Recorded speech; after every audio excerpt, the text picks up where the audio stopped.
আচ্ছা, খুব মজার কয়েকটা কথা বলবো, একটু শুনে নিন, তারপর গানে ঢুকছি। সা শব্দের উৎপত্তি হয়েছে ময়ূরের শব্দ থেকে। পড়াশুনো যারা করে গান বাজনা নিয়ে তাদের এইগুলো খুব কাজে লাগে। ময়ূরের ডাক থেকে, ময়ূর কেমন ডাকে? কেও। এই ময়ূরের ডাক থেকে তৈরি হয়েছে সা। সা রে। শুধু রে। এই রে শব্দ তৈরি হয়েছে চাতক পাখির ডাক থেকে। চাতক পাখি দেখেছেন সবাই?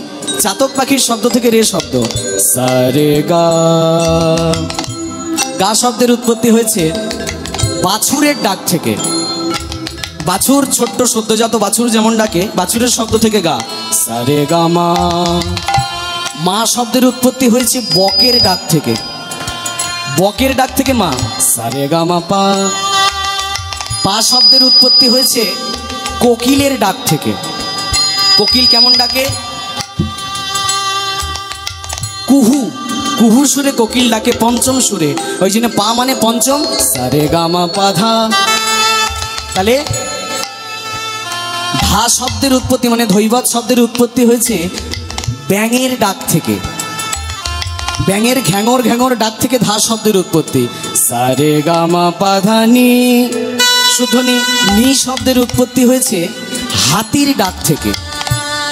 খুব মজার জিনিস, এগুলো পড়াশোনার বিষয়। নি শব্দের উৎপত্তি হাতির ডাক, সা শব্দের উৎপত্তি ময়ূরের ডাক, আর পা শব্দের উৎপত্তি কোকিলের ডাক। গা গা মা বা গা মা ধা নি সা।